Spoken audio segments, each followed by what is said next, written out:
ओम साई राम भक्तों, बाबा के चरणों में सशत नमन और शुभ गुरुवार।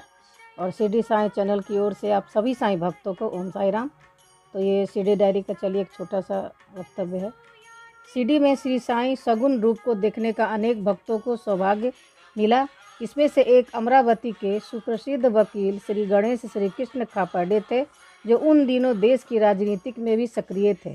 श्री खापर्डे सन 1910 से लेकर 1918 में बाबा की समाधि पर्यंत 5 बार शिरडी गए और बाबा के निर्देश के अनुसार कुछ दिनों से लेकर कुछ महीनों की अवधि तक उनके प्रत्यक्ष संपर्क में शिरडी में रहे। श्री खापर्डे नियम से दैनिक डायरी लिखते थे, इसीलिए शिरडी में रहते हुए उन्होंने अपनी दैनिक डायरी में जो दर्ज किया था वह ऐतिहासिक रूप से अत्यंत महत्वपूर्ण है। श्री खापर्डे की दैनिक डायरी की उन प्रविष्टियों को शिरडी डायरी के नाम से प्रकाशित किया गया है।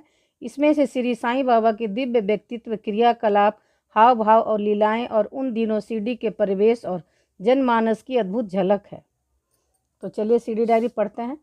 बाबा की ये शिरडी डायरी बहुत ही अनमोल है और ये इनका ऐसा इसमें मतलब है लीला कि जो कि हम लोग को समझ के परे है।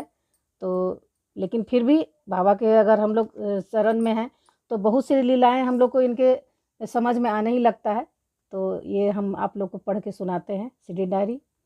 चलिए 31 दिसंबर 1911 सुबह में बहुत जल्दी उठ गया, प्रार्थना की और बरामदे में टहल रहा था जब हंस नीचे आए और कहा कि वह ठीक से सो नहीं पाए और खंडोबा मंदिर गए। फिर वे उस घर में जहाँ फिलहाल राधा कृष्णा माई रहती हैं वहाँ उन्हें पूजन करते हुए सुनने की आशा से गए, लेकिन वहाँ दिन शुरू होने का कोई भी लक्षण नहीं था। इसीलिए वे गांव के फाटक तक घूमने गए। बाद में वे फिर से गए और राधा कृष्णा माई से मिले। उन्होंने उनकी अच्छी तरह से सहायता की। फिर उन्होंने स्नान किया और साईं महाराज के द्वारा उनके लिए भेजे गए प्रसाद में से नाश्ता लिया। मैं उनके साथ खड़े खड़े बातचीत करता रहा। वे फिर से राधा कृष्णा माई के पास विदा करने गए और उन्हें प्रसाद के रूप में धोती और कुर्ता दिया। इसके बाद वहाँ 3 अन्य युवक जो उनके साथ थे, उन लोगों के साथ वे बम्बई लौट गया। उनमें से एक का नाम रेगे था।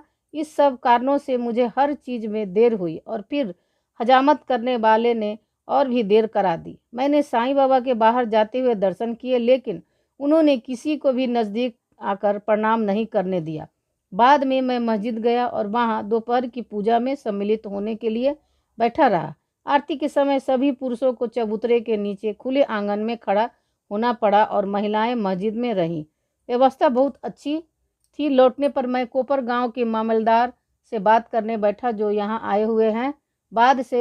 बाद में दहानू के मामलदार भी श्री देव आए। नाना साहेब चांदोरकर आरती से पहले लौटे। हमारा नाश्ता रोजाना की तरह लगभग 2 बजे हुआ। इसके बाद मैं आज मिले हुए अखबारों को पढ़ने बैठा।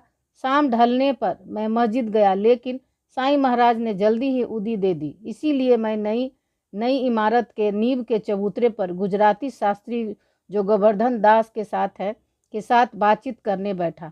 हमने साईं महाराज को जब वे हर रोज की तरह सैर पर निकले नमन किया और बाद में सेज आरती के समय उसके बाद हमने भीष्म के भजन सुने और दीक्षित की रामायण पढ़ी। ओम साई राम भक्तों, अब इसका अगले हम पढ़ेंगे।